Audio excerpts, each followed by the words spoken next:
A child in Africa cannot talk to the elder in manner suggesting disrespect, not to talk of the teacher. I would say one of my kids, by the age of 4, before 4, fufu and the okra soup was his favorite. He would eat that every time they prepare it. Wow. But when he started going to kindergarten, after a few months, he came back one day when they served the fufu on the table. He said, "I don't like fufu."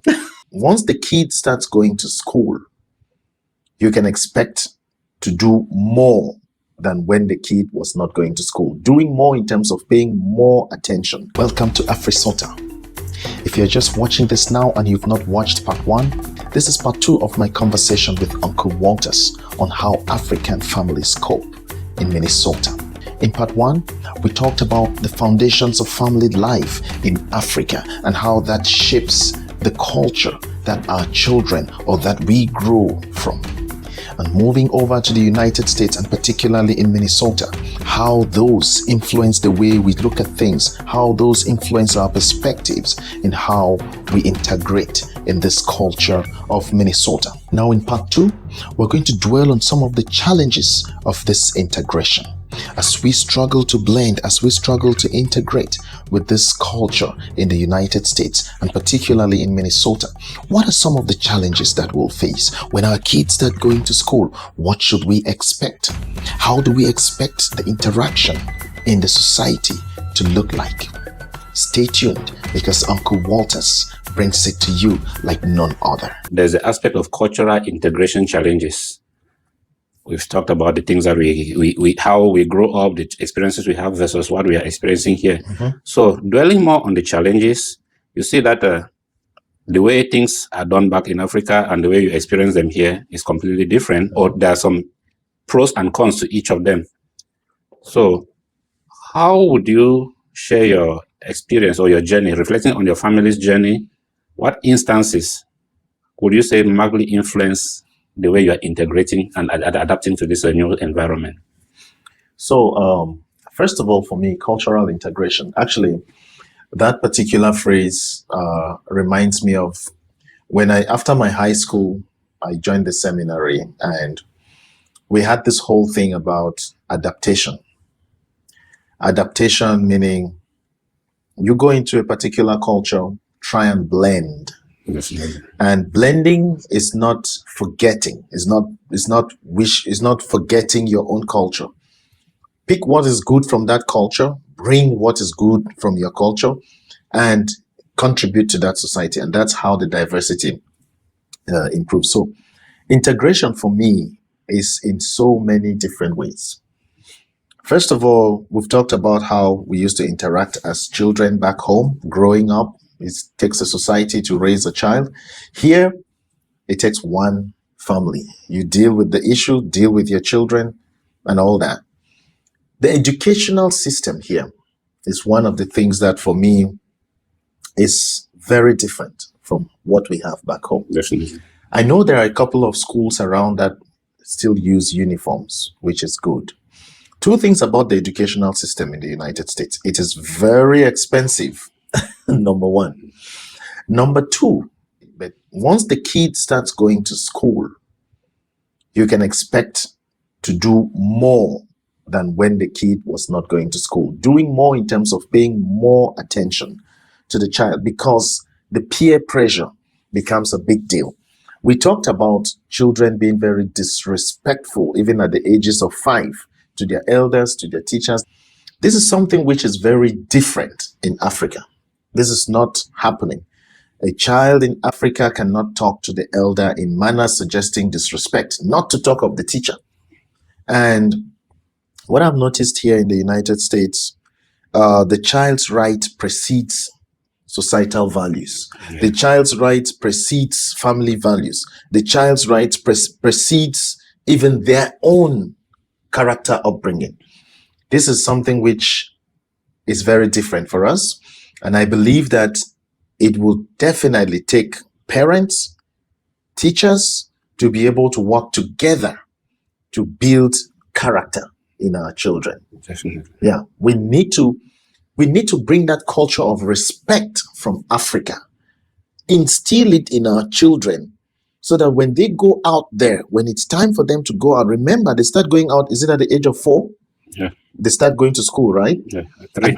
3. At the age of 3, they start going to school. That means being away from you. At the age of 3, they start being away from you. And this is why we must start instilling our culture early, so that by the time they're getting to 3, you know that this child will be away from me, even if it's for 2 hours, even if it's for 3 hours. I need to prepare this child for that moment. I need to prepare my son for that moment. I need to prepare my daughter for that moment. So that when they go out there, they are not just receptive to everything that the society gives them. They're not just receptive to the 911 rule, where you call 911 if your dad says, stop, leave your phone and go to sleep. You have, it's a reason to call 911 and say you feel mistreated. You feel. For me, those are some of the cultural integrations that need to happen. We need to start bringing that aspect of discipline, bring it to our children, because when they go out there in school, the peer pressure is heavy. And I say, the things that we fail to do as parents to our children, the society will do it for us. Yes. The society will definitely do it for us. You create a vacuum, the society will fit in, because no child needs that vacuum in their life. There will be no vacuum in any child's life. That is one thing we must understand. So when there is a vacuum that you create as a parent, somebody is very willing to fit in their own values into that. Yeah. And also, there's this aspect of, we say, we don't want to spare the rod and spoil the child. So in Africa, though it is changing a lot of recent too, a lot of cross-cultural things being learned and implemented, it is changing a lot. But there's one aspect of discipline which many of us in Africa experienced, was that whooping, that flogging. There are some who take it to extremes. Again, we can't refute that. But the fact that you do something wrong, your parent, after they've given you verbal warning, verbal correction, and you don't take it, the next thing that comes is some lashing. So that you always remember that when next time you have to do it. But now we know that there are so many other ways of correcting a child. They are either taking away some of their privileges or certain things that they like, grounding them, giving them timeouts, and so many other ways. But to some of us, we looked at that punishment we received as being too harsh, but it shaped the path for many of us. Looking back, we wouldn't want to do it the same way. We are making adjustments to that. Because otherwise, children go out there, the way they behave. You see a child in the kindergarten or elementary school, the first grade, second grade, a teacher is trying to tell you something and you insult them using all type of expletive, vulgar language. Yeah. Back home, we will not take that, because the teacher has the right, the parents or the family entrusted the child to that school, to that authority, to that teacher. And if you are being insubordinate, sorry, we have to correct you in the best way possible. And if you're not taking that correction, you are out of our institution. And you go back home, your parents will also have to find a way to discipline you. You go out, maybe they beat you and you cry and go to your neighbor's house. Your neighbor will ask, why did they beat you and chase you out of the house? It's because I did this and this. Your parents are doing the right thing. Either you go back there or I'll even beat you double. And something clicks in you like, oh, it's as if the community has ganged up against you. Yeah. So those are things. And then even there are things like bullying. The way people, we approach bullying. A lot of this, our individualism, individual lifestyle here promotes things like that, because children grow up, they are so used to a particular clique, a small circle. And then when they see somebody or some other person or some other child looking different, acting different, not maybe within their own kind of circle, they start throwing slang, throwing words. And then it gets to some of our kids in a way that they cannot handle. Very negative. And the consequences are always disastrous. Then you mentioned that children don't need a vacuum. When there's any vacuum, society can fill it in a way. We try to correct some of our kids. We talk to them, we give them time out, we take some of their gadgets, we give them some kind of a non-physical punishment. It doesn't work. Then sometimes, even just when you yell at a child, they call the police or they call 911. Then, if you refrain from doing that, that child goes wayward, finds themselves on the street. The next day you hear that they are taking hard drugs. And then maybe they are taking hard drugs, and the next day they have been shot and killed or is in jail for crimes committed because they went wayward. whose fault is it? Is it the fault of the society or the fault of the family? Mhm. So that common ground again is what we are trying to seek. Yeah. And this is the people who drafted the laws of the United States and most Western countries. Think about it. So the society itself makes it look like parents have no clue what they're doing with their children. This is wrong. This is a wrong mindset. This is a wrong way of viewing family life. You cannot have a society that believes that as a parent, you have no clue. You don't know how to manage your children. You cannot discipline your children in ways that you believe are good. That is wrong. The society makes us believe that the teachers cannot discipline our children. We don't trust the teachers. That is why we overemphasize the right of a child more than the right of a parent to discipline their child, to raise their child. Now, we cannot all take our children to some social welfare and leave them there for the state to train them in the way that the state wants. Don't yell when they want to eat pizza every day, give them pizza every day. They want to eat McDonald's every day, give them McDonald's. They want to be on their phone 24 hours, give them their phone. It cannot work like that. These societies must understand that parents are capable, in fact, more than capable, to train their children, to raise their children.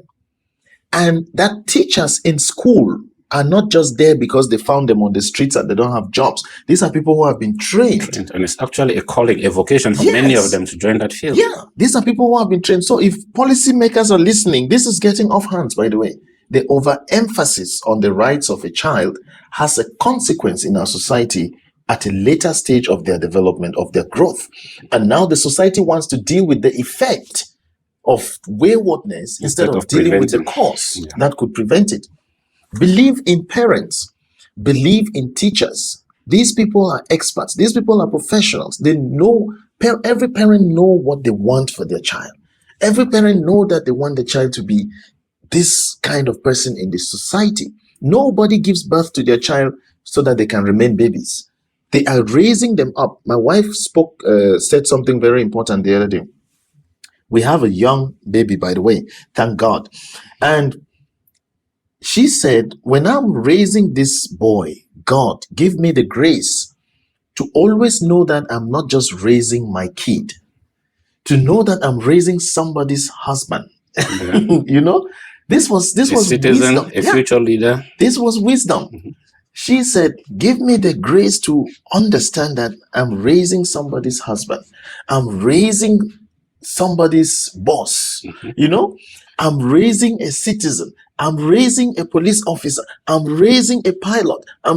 So the foundation of that character development, parents have what they want their children to become. Even if a parent is already messed up in their life, they always have the good for their children. And of course, what we are saying here, we're not denying the fact that there are parents or some teachers who are wayward, who go out of their way to do the wrong thing. Of course, there will always be that bad fruit in the basket, one bad fruit in the basket, which may try to contaminate the entire bunch.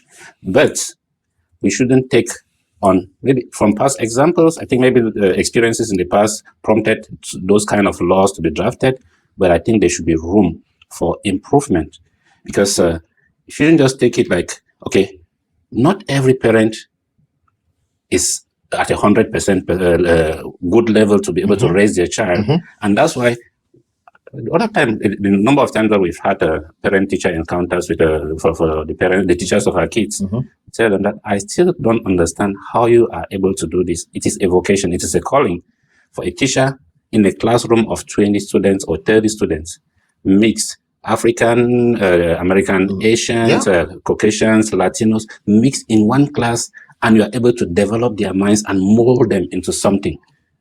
It's an amazing thing, and we appreciate you for that.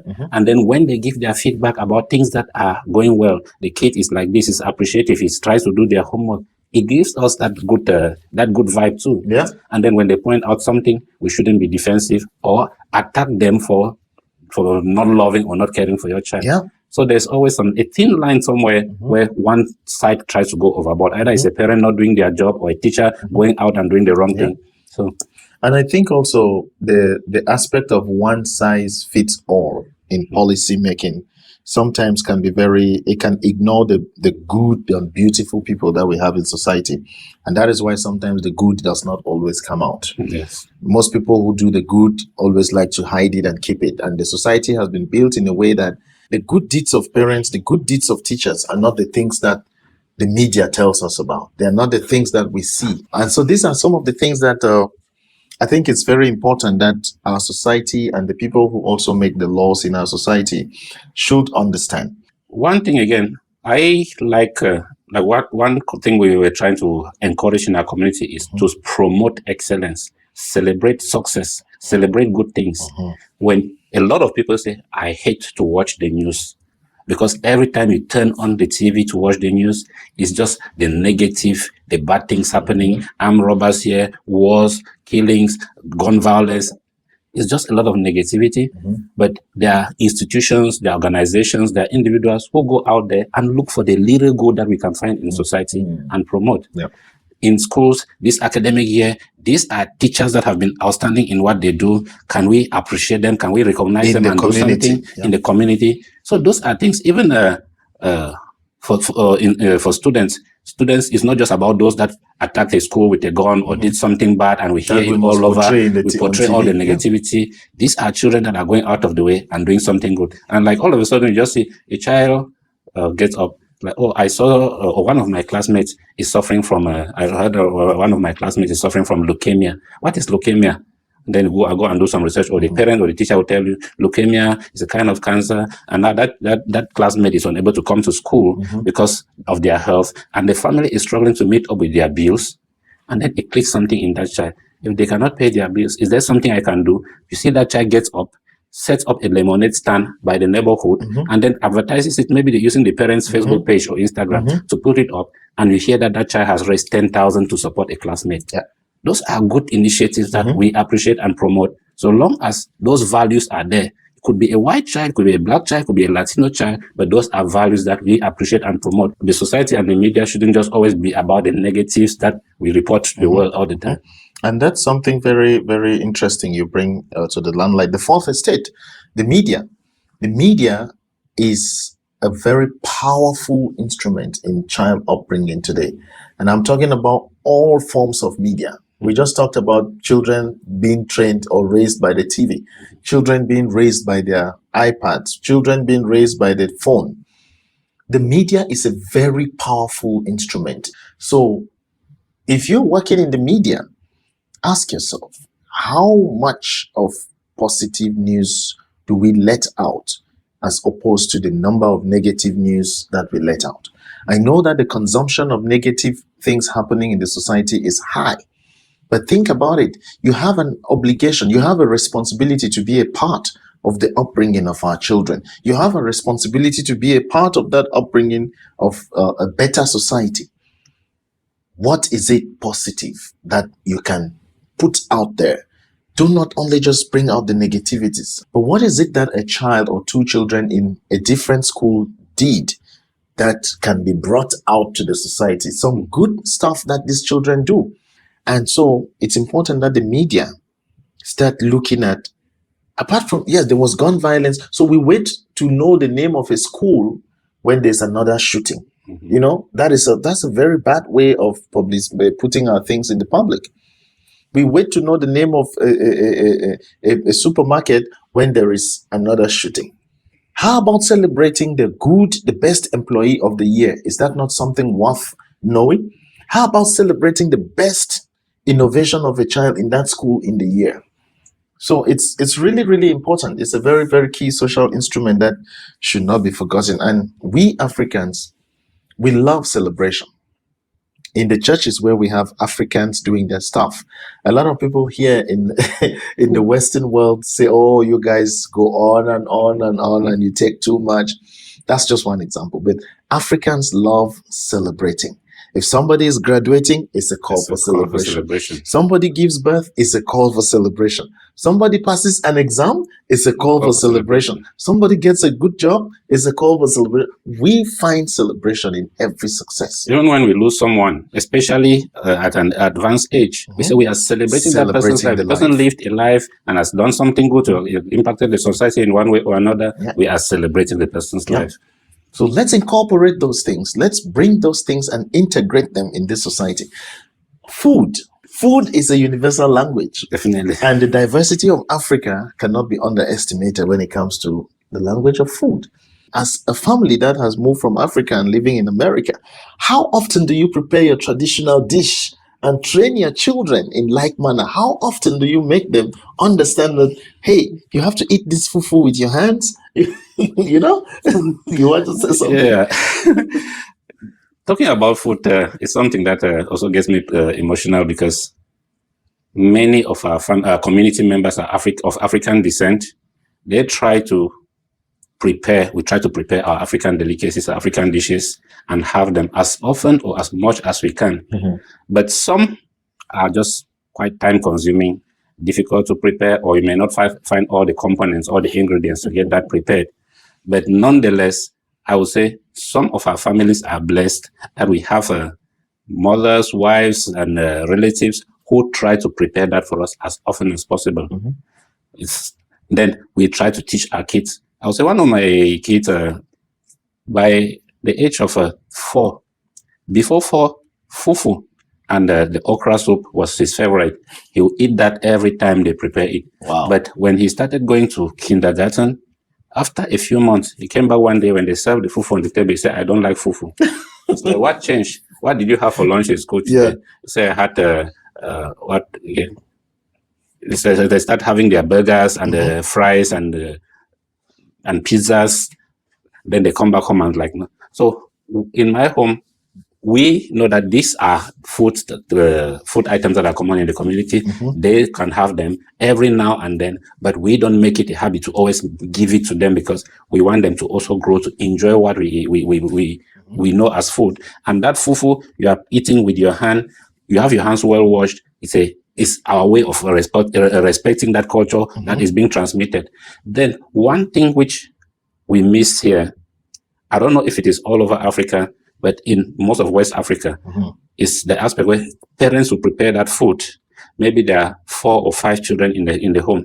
They'll put that food in one single bowl, one single big plate, and you all eat from that same bowl to show that solidarity that I can share. And when you see somebody who tries to be greedy and trying to eat too fast or try to get the biggest slice of meat, mom or dad will call your attention to it. You need to learn to share, to be able to eat from the same bowl. And that unity, that sharing spirit is what we carry over. We find it sometimes hard to institute it here, but every now and then we try to see, can we put something for you people to eat from the same plate? Or even if we are not doing that, they're resisting, okay, you, one of the children, you handle the distribution or how you guys are going to eat this. Instead of just giving everybody, take your plate, sit on that corner of the table and do your thing. And that is delegation of responsibility. Yes. If you have your child at home, you don't have to wait until you're on the stage where millions can see you and cheer and clap for you. Simple things like, okay, routinely, you are the firstborn of the house. Mom has cooked dish for the husband, or the husband has cooked dish for the wife and calls you, okay, now dish food for your brothers, or this is food for your brothers. Share, distribute food for your brothers. And these children actively take part. By the way, not just in the house, even in our community meetings. Yes. We should be able to bring that there. So we have to integrate in the society, but do not forget your culture. Do not forget your culture. I think one of the things that Africans are still suffering from until this day is when the missionaries just came to Africa in the time of annexation, they told us everything African is evil, everything African is bad. And our forefathers took that to heart, and they decided to forget about a lot of the things that they were doing until when people started coming to their senses that, no, that is wrong. Everything African is not bad. I've heard friends whose children have left Africa. They come to the United States 2 years after. They don't want to be called by their African names. You know, Yeah. they go to school. They don't want to tell people their African names. Be proud of your names. Be proud of being an African. It's important. That is your identity. And when you portray that to the world, gradually the world tends to see a different side of Africa, because it still baffles me that in this modern age of technology, internet, and even now with artificial intelligence, there are people who don't know that Africa is an entire continent with so many different countries.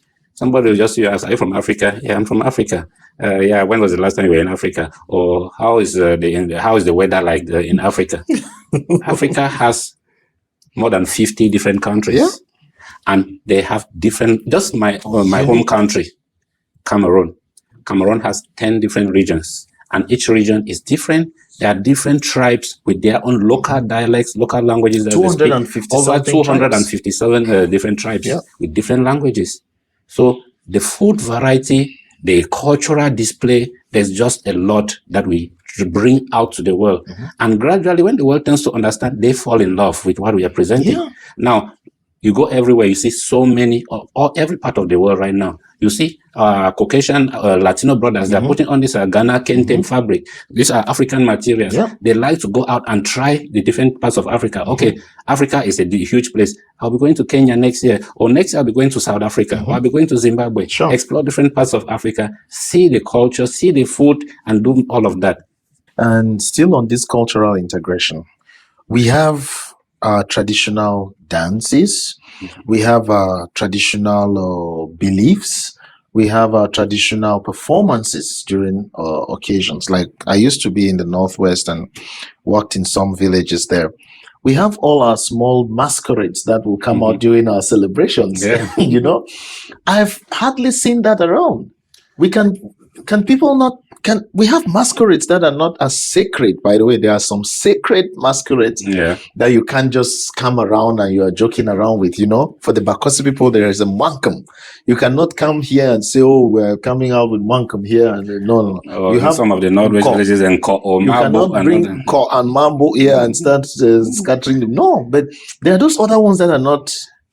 Yeah, again, gradually with the increasing size of our community here, more of those are coming. And I would probably say I belong to, again, my wife is from a different tribe, I'm from a different tribe, and then my dad and mom were from different tribes. So I'm just kind of a mixture of those cultures from Cameroon. And I try to integrate with those different tribal meetings as much as I can. That's good. And some of them, we had a funeral of one of our members in the Bali meeting. I was so elated. Maybe we'll have the videos on AfriSota at one point to see the cultural display, the playing of the local xylophones and the traditional dances done right here. We have groups, the Bafut Manjong, they have those masquerades. They perform during the major events like their conventions. Even last year, I attended we had the Bamboo convention that held in next door, Wisconsin. Wow. The Bafut came with their own masquerades and performed. The Bamboo people also had their own masquerades there that performed traditional dances and displays. So gradually, we are bringing all of that, our culture, all that, our diversity into the environment where we are. And our kids are gradually beginning to pick up on those. Yeah. But again, it's not just about them standing from the side and then the child who is curious comes to learn. Let us try to bring them We in. must bring it intentionally, want them to do it. Yeah. And when these displays are happening, let's not just limit them to some confine, you know, to the hotel room where the convention is taking place. Epiphania, show it to this society. Show it, let the people see how we celebrate. I think the Banso community too, they have I think once a year, sometime in summer, they just organize it and advertise it. I don't know how far the publicity goes, but they bring some of these, their cultural dances, the masquerades to perform. The last time I attended, it was somewhere in one of the community centers in Woodbury. It was an outdoor event. So it's just about now, the more we do that, the more we publicize it so that the community should also see. Yeah. And a lot of our neighbors, our friends, no matter the ethnicity or the race, they like to watch you, to come and see all of that. Yeah. Just take one get-together event that we have, the soccer. soccer competitions in summer, the Cameroon community. When they are playing those competitions, like they're holding in the Fridley field, the day of the finals, the whole community, the whole field is full. Wow. Whites, blacks, Latinos, Asians, everybody is there to watch because it's something, a rallying event. So there are things that we continue to bring, and it's because of that our sense of community, bringing people together. Let our kids copy and learn, and let us transmit those values. We are not perfect, but we try to share what we know and help each other to grow. You know, perfection is an attribute that is only sanctioned. Only one person can have a monopoly of that attribute. The Almighty. The Almighty. There is no perfect culture. There's no perfect food. There's no perfect person. As long as we all are trying to integrate, to socialize, to be with each other, we bring our imperfections and our perfections and bring them together, and we build a better society. And there you have it. Now that you have watched part 1 and now part 2, what are your thoughts? What is your story? How was that journey for you, leaving Africa and trying to cope with life here in Minnesota? Share your story. You can reach us on email, info@afrisota.com. We will take your story, we will take your journey, and we will inspire people, because at Afrisota, we aspire to inspire.